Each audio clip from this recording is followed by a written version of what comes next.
Bom dia, boa tarde ou boa noite, dependendo da hora que você estiver assistindo esse vídeo. Meu nome é Diogo Francisco da Silva e eu sou o seu professor de matemática. E hoje teremos nossa aula virtual e o assunto é função quadrática, gráfico de uma função quadrática. Antes de começarmos nossa aula, não se esqueçam de inscrever-se, curtir e compartilhar o nosso vídeo.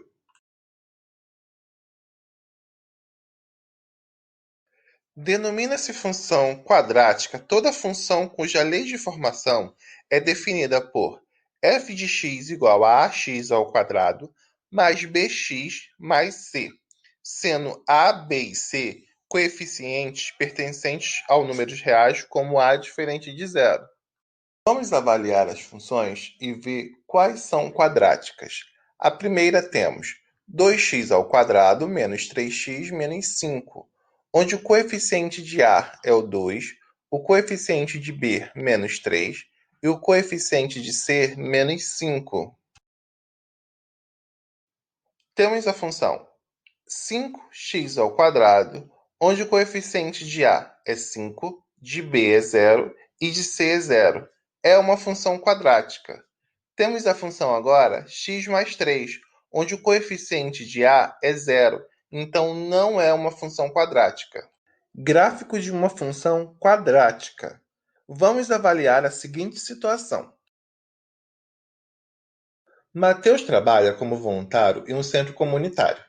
Ele ajuda a administrar os recursos do centro e sempre promove benfeitorias para atender os usuários.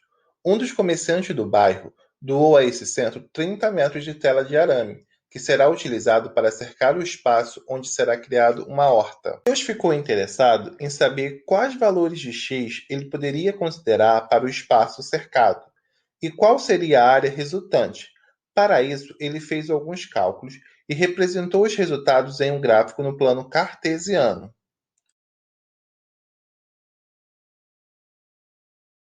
A área é obtida sempre utilizando o mesmo procedimento, que é do cálculo da área do retângulo. Lembre-se de que para determinar a área do retângulo, fazemos o seguinte cálculo: área igual a comprimento vezes largura.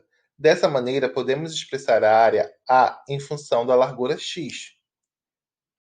A quadrática pode ser representada no plano cartesiano, mas diferentemente da função afim, seu gráfico não é uma reta. A disposição dos pontos no gráfico de uma função quadrática forma uma curva denominada parábola.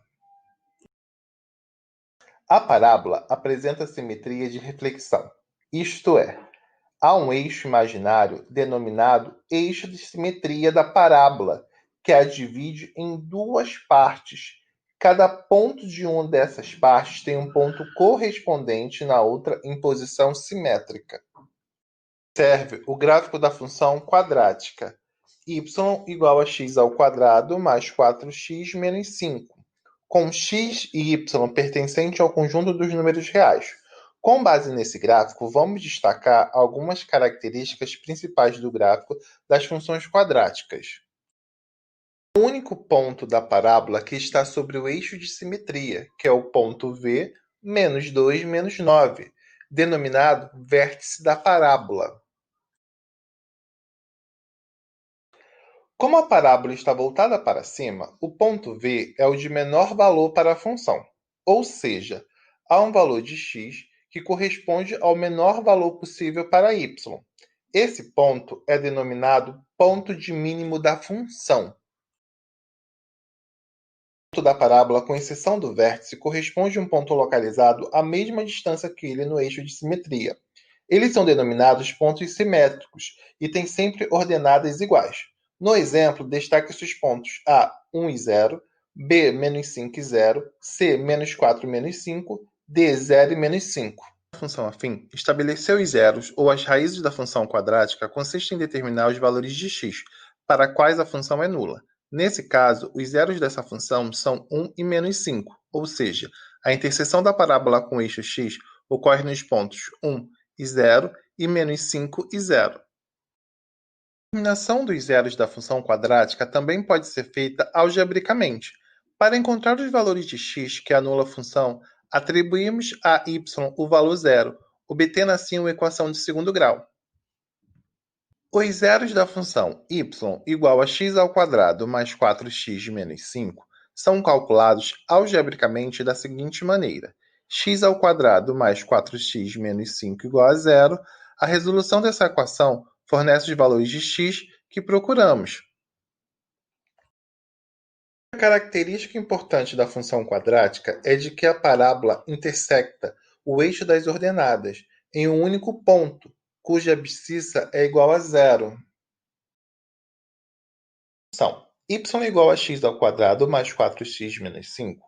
O ponto de interseção da parábola com o eixo y é D, 0 e menos 5, pois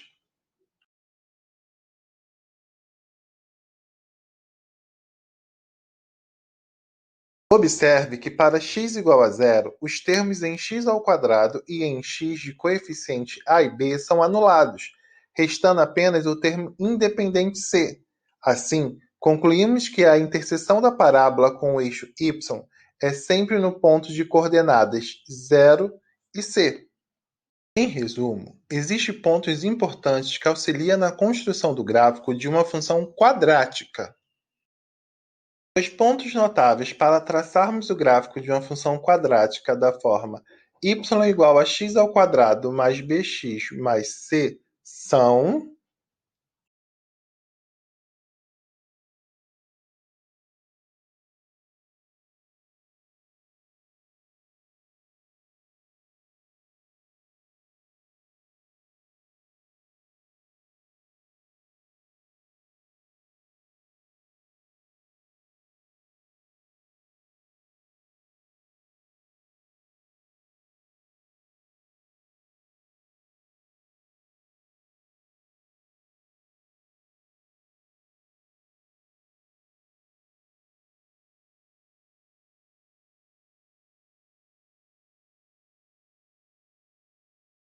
isso aí, pessoal. Agora é com vocês.